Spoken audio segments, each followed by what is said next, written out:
민주통합당 환경노동위원회 홍영표 의원입니다. 저는 오늘 논란이 되고 있는 통상임금 문제 해결을 위한 근로기준법 개정안을 발의합니다.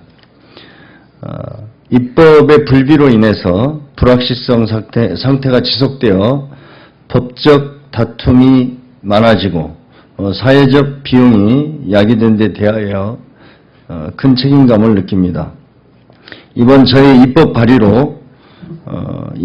발의를 계기로 국회가 통상임금 문제로 인한 사회적 비용 발생을 더 이상 방치하지 않기를 기대합니다. 통상임금 문제는 어제 오늘 비롯된 문제는 아닙니다. 1995년과 1996년 대법원의 판례 변경으로 노동부의 행정예규와 통상임금 상정 범위가 달라지기 시작한 이후 이미 오랫동안 지속되어 왔던 문제입니다.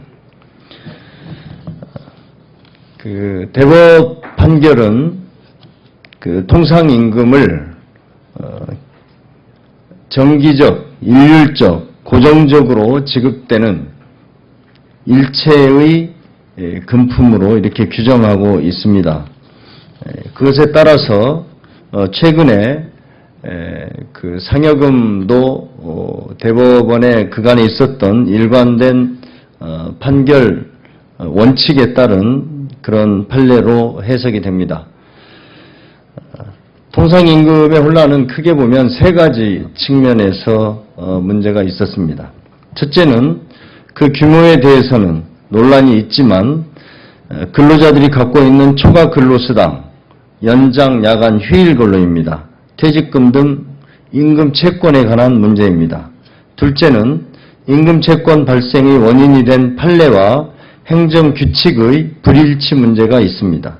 셋째, 통상임금 문제의 사회경제 구조의 측면인 임금체계의 복잡성과 비합리성에 있습니다.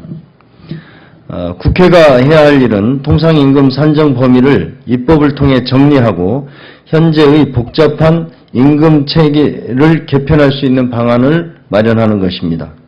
그래서 저는 이번에 개정 법률안을 준비하면서 통상임금에 관한 판례를 존중하면서 임금체계의 합리화를 모색한다는 원칙을 세웠습니다.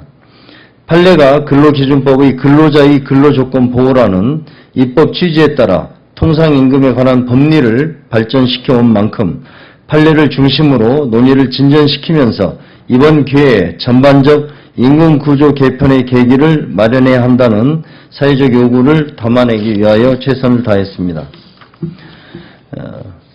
이번에 발의하는 근로기준법 일부 개정 법률안은 통상임금을 소정근로 또는 총근로에 대하여 사용자가 근로자에게 지급하기로 정한 모든 금품으로 규정하여 일임금 지급기 등의 복잡한 논란을 없애고 사용자가 사전에 지급하기로 정한 금품이면 모두 통상임금에 포함되도록 단순화하여 다양한 형태의 수당 등의 출연을 억제하여 합리적인 임금체계 개편을 자연스럽게 유도할 것으로 보입니다.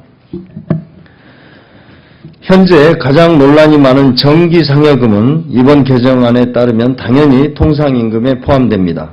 궁극적으로는 순수한 성과금 이외의 각종 명목의 임금들을 기본급에 포함시킬 수 있도록 유도하는 것이 개정안의 목표입니다. 이로써 정기상여금을 둘러싼 현재의 논란이 종식되고 더 나아가 기본급 비중을 확대하고 노동의 가치를 정확히 계량하는 통상임금과 초과 근로수당 체계를 확립하여 장시간 근로 개선, 일자리 나누기를 통한 고용 확대로 이어지기를 기대합니다. 이상입니다.